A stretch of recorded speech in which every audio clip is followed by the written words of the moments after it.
Game on. Okay, we rolling? Action. So we were here yesterday looking at the energy level diagram. I had mentioned yesterday that the energy levels and sublevels, they start off as you would expect. We have 1s close to the nucleus, and then outside of that is 2s and 2p, and outside of that is 3s and 3p. So things are going very smoothly until we get into the 3p, well, the third energy level, and then it gets very choppy. You'll notice the fourth energy level, there are no two sublevels that are directly next to each other because there's all this overlapping going on. I find that it's easiest to memorize this order by looking at the periodic table. And I'm assuming that this is all review, but I go through it on this presentation a little bit more deliberately, just to make sure that if you're not fresh on all this, then I've got enough in here for you to catch on to it. But on the periodic table, you can just remember that the S's and the P's are the same as the row number that elements are in. So in the first row is 1s, and the second row is 2s, 2p, third row is 3s, 3p. And then when you get to the fourth row, then we start getting into the overlap. And the fourth row is 4s, and then 3d and 4p. So S's and P's are always the same energy level as the row number. But the D's are one less, one energy level less than the row number that they're in. So in the fourth row is 3d, and the fifth row is 4d, like that. And then the F's, we get into the F's down here in the sixth row, and usually something is indicated there to say, hey, don't forget you've got the F's down here.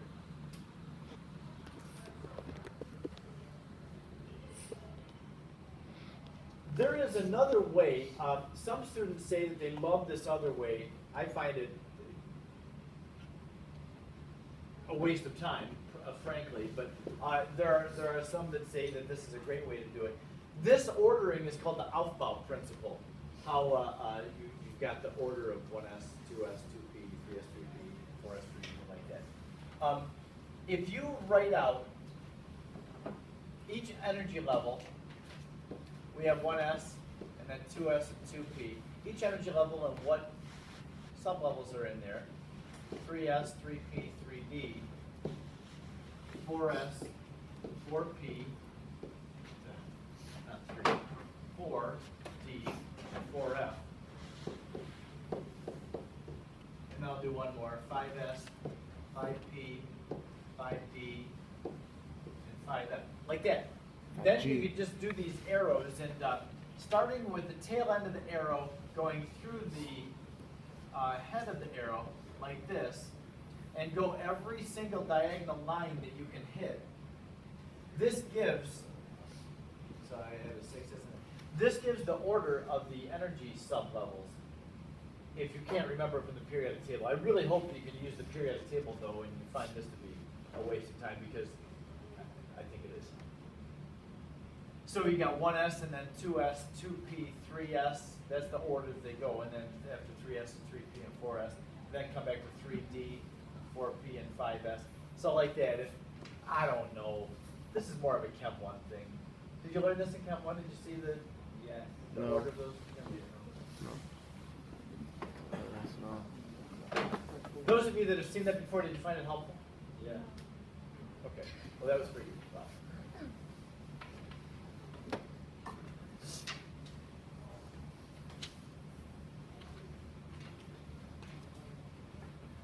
Oh, Alpha is German. It is German. That's right. Yep. Now, there was a couple of principles that are used.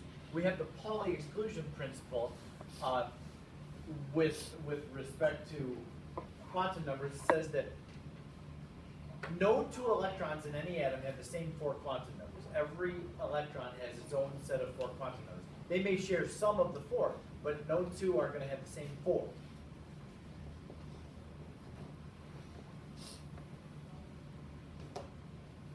Now, what I've done in this slide, and underneath the shade, I've broken up the energy levels into what sublevels are in those energy levels and how many electrons can fit.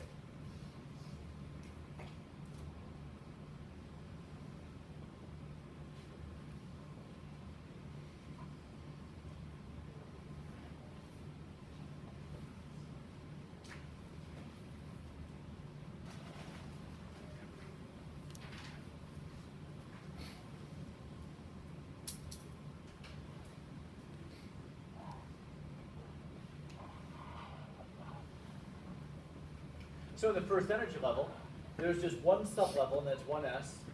That isn't really a sublevel, I guess. That is the energy level. And there's room for 2 electrons in here. So 2 electrons go in the first energy level. In the second energy level, there's 2 sublevels. There's 2s and 2p. To give us a total of room for 8 electrons in the second energy level. That's just as that, not including the first. First has 2, then the second there's room for 8 just in the second.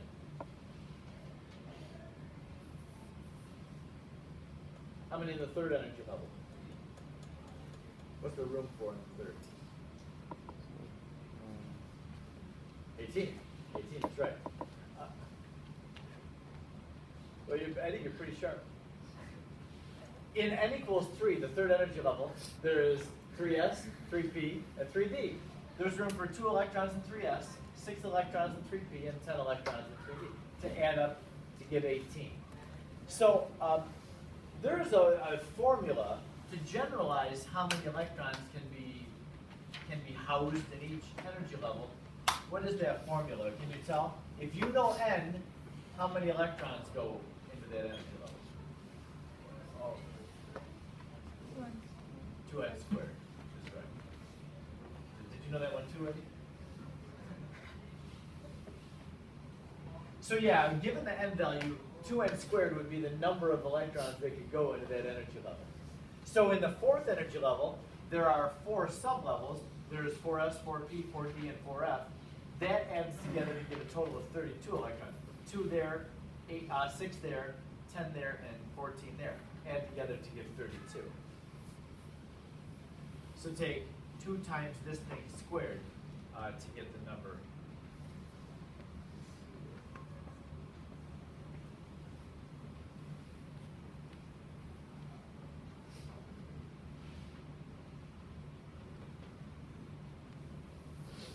How many electrons could go into the fifth energy level? I'll say 50.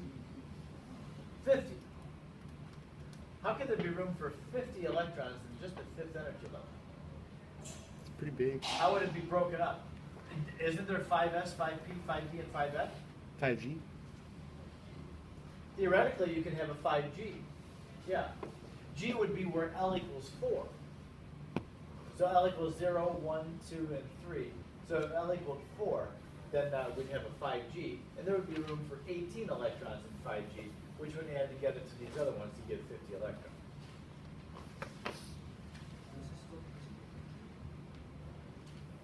Yeah, you could have, like, in the 6th energy level, there could be 6H. Yeah, they go alphabetically after F. Like HI, GHI. What row, sound like Scooby-Doo.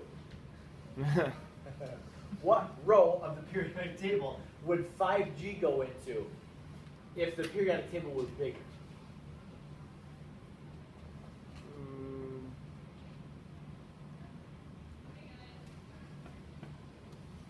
3D goes in the 4th row, and then 4F goes in the 6th row. You know, I think it'll go in the 8th row. It goes in the 8th row. Because if we had an 8th row of the periodic table, it would be 8S, and then 5G, and that would be before 6F, and then after that would be 7D up in the 8th row. So yeah, I think you'd need an 8th row of the periodic table to come up with a 5G. Okay, now another principle or rule that we have with regard to where electrons go is called HUND's rule. H-U-N-D, HUND. Where do you think HUND was from? Not Germany. No. I honestly don't know where it is from. Germany. Mongolia. I'm really What? sure. Yeah, like Attila the Hun. Maybe he had a rule too. Probably wasn't a very nice rule. The correct orbital diagram for nitrogen is which one? Who remembers this from Chemistry 1? Which one would represent the electrons A. correctly? Not A. Yes, A. A. It's A. Why wouldn't it A is right. Why is A?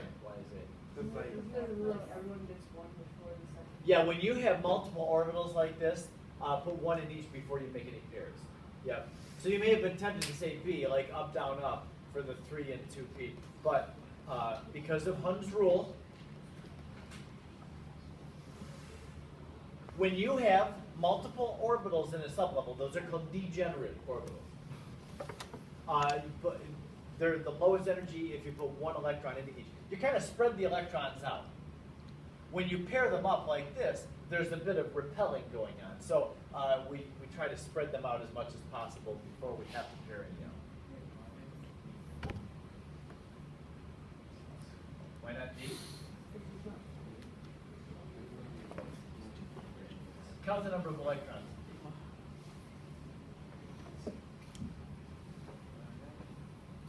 There's 8, right?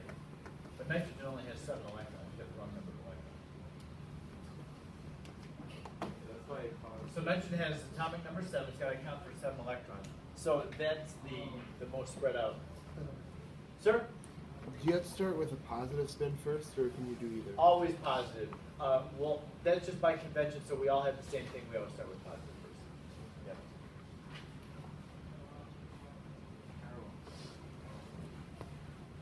Take 2.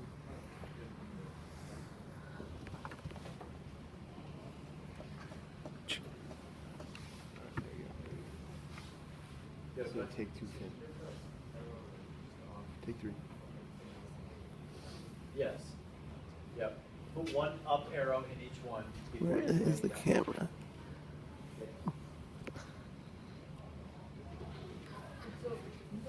Start with positive first.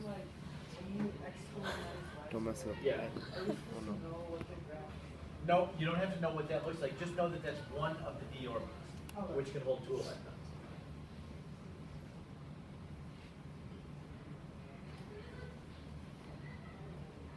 We good with this? Until the HUND rule? I'm gonna find out where he's from. Hold on. What? If it's Germany, then don't say anything. Denmark. Where's he from? My mom's gonna go for Denmark. How fast can you find that, Patrick? Very quickly. You continue. Continue. Yes, sir. Okay, so then here's where we're going to, electron configuration. Electron configuration gives the same information as the energy level diagram.